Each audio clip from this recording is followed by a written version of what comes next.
During World War II, there was this village in the countryside, a French village in the countryside of France during the occupation, a community called La Chambon. Has anybody ever heard of this village, La Chambon? A few. What was interesting about this community is this was again during World War II, as the Nazis and the Vichy government were rounding up Jews to send them to death camps in France and all over occupied German land. And what was interesting about this community is they were one of the few who hid Jews from the Nazis. They were one of the few villages all over German-occupied territory who actually did something to help these Jewish refugees.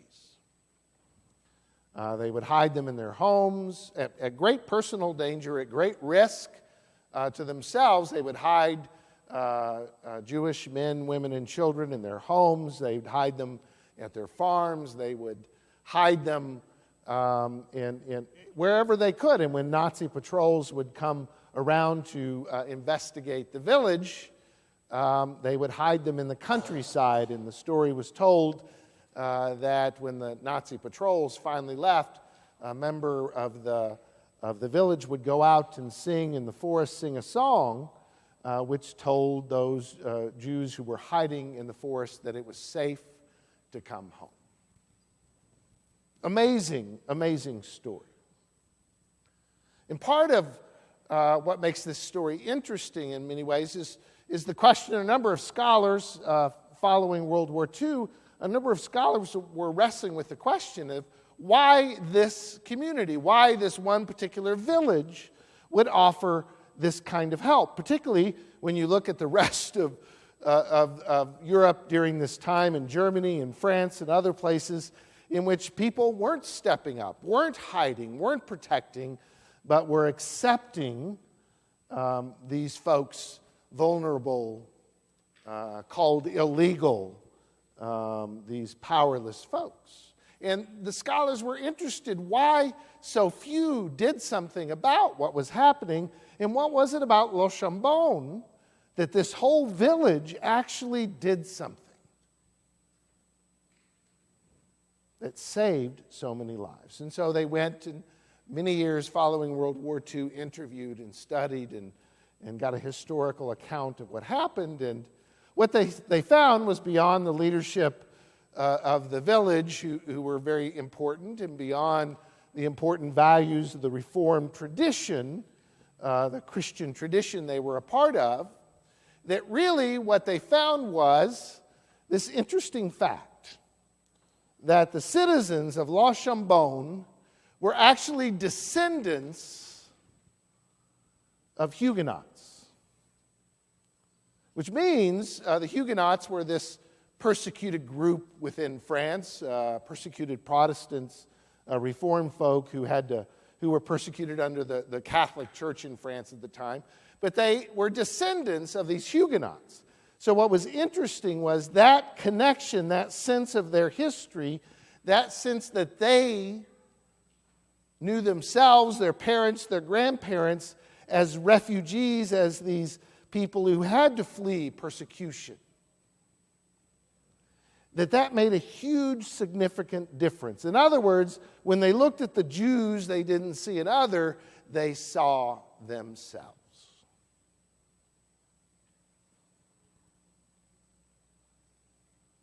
They didn't see an other, they saw themselves.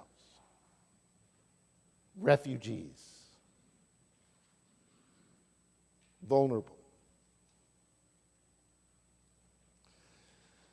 Our parable this morning, our story this morning, is really a pretty interesting one. If you read through it, it seems pretty basic and pretty much pretty straightforward about forgiveness, right? There's this king who's come to call into account a servant who owes him, 10,000 pounds of gold, or 10,000 bags of gold, and calls him forward and says, pay me back. And the servant says, I can't, please forgive me.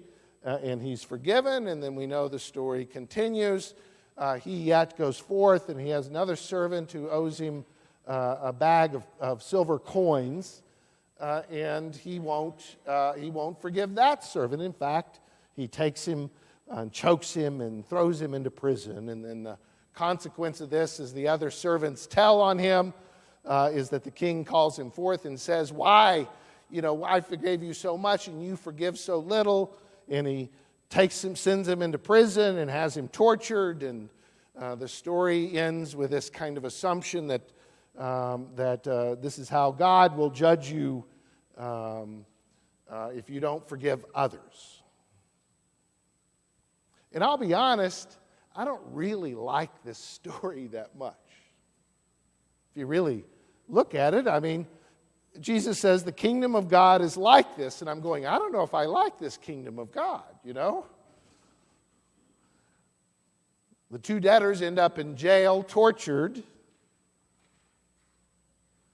There ain't a lot of forgiveness in this story. And so, as I live with that story, I try to struggle. What is the meaning of it? Is it trying to convey to us that, and part of the reason I don't like it is it kind of conveys this idea, I'll get forgiveness if I forgive other people, which makes sense, is logical and rational, but it's not necessarily a world I want to live in. Only get forgiveness if you forgive other people. It seems an assumption we have, doesn't it? We say it in our Lord's Prayer, forgive us our debts as we forgive our debtors.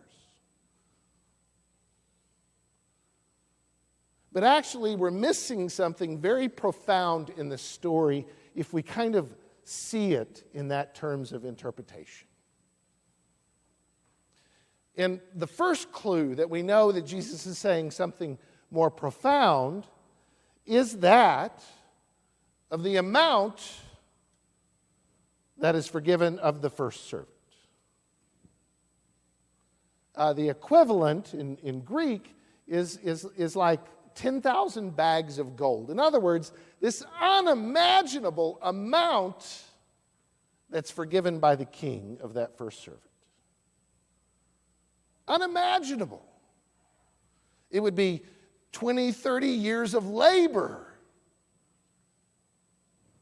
to even make a dent in it. In other words, Jesus is making the point, isn't it amazing how much that king forgives, right? It's mind-blowing. It's crazy.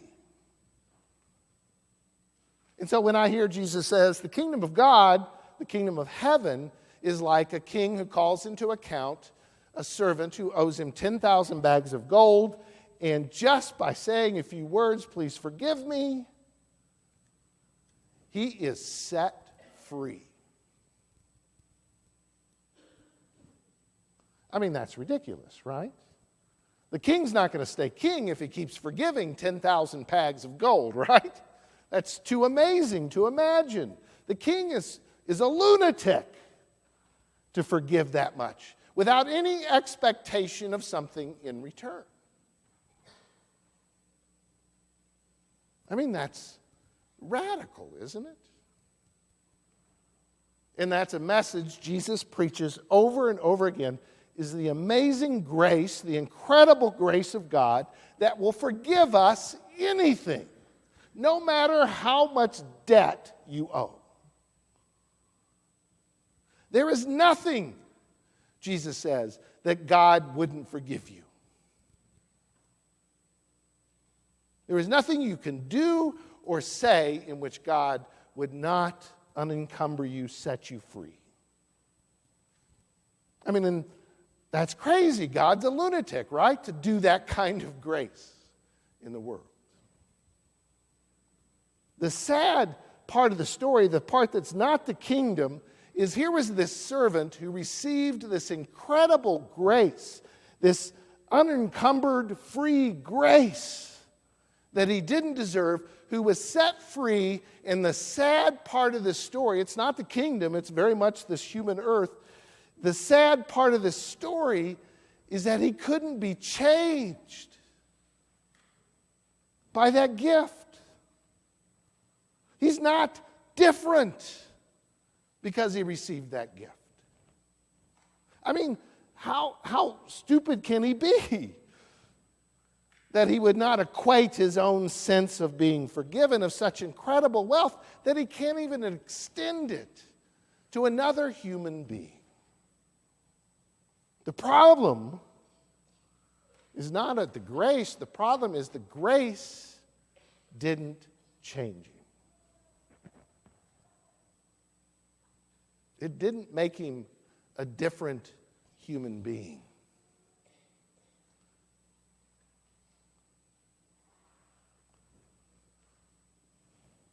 Dietrich Bonhoeffer, a German theologian in Germany in the 30s and into World War II, one of the few German theologians who spoke out against the Nazis and what they were doing with the Jews, one of the few theologians who called the church to stand up and speak for those who were powerless, who were refugees of tyranny, to really live out your faith. And he wrote this book in which he was very critical of the church in Germany and the church around the world. And he says the problem is we make grace cheap.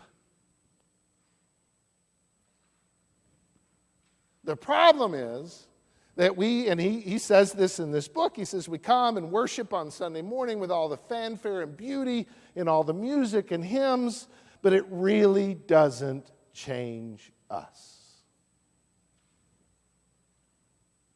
It doesn't make us different people. And so he says, we make grace cheap.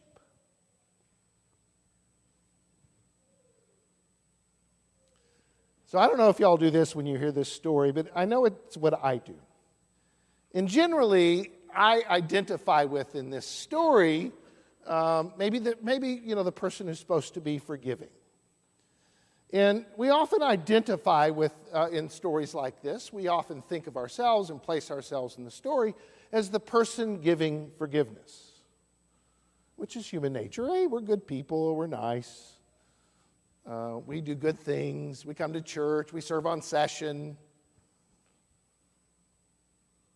But really, what we're called to do in this story is identify with and see ourselves in those people who need forgiveness.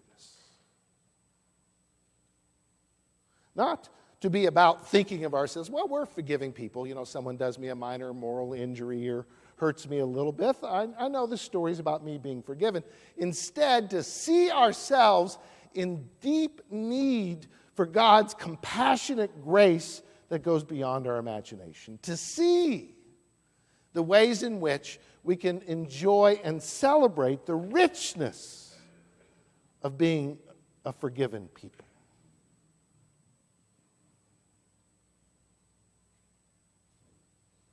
Now, one of the things I'd say about our society and culture right now is that we are definitely living in a culture of the unforgiven, aren't we? There isn't a lot of forgiveness we extend to those who may believe differently or those who hold different ideas. There's not a lot of forgiveness in our society and culture. We all think we're right. And there's very little space for this truth, which I think Jesus is saying, is that we are all broken human beings in need of forgiveness. Every single one of us. And it's not my job to stand here and say, I forgive you in a sense of my moral upstandingness, but instead it's my job to share in your brokenness, like those in Les Chambons. To identify, not as someone above and beyond, but to see in the other broken human being our own brokenness. And only when we see that, when we embrace the grace that transforms us, Are we really changed? So, as we go forth this week, as we go live our lives daily, as we go back home, as we start work on Monday, as we go about our lives, the question isn't, do we realize how forgiving we need to be? The question is, do we realize the incredible beauty and love of God that takes us broken people and heals us? And that whoever we meet is as broken as we are and needs that grace shared with them.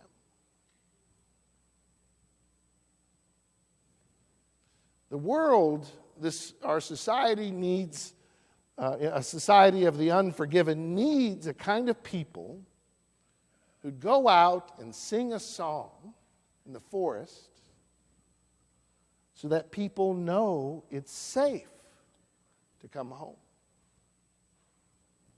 Will you sing that song of grace? To God be the glory this day and forevermore. Amen.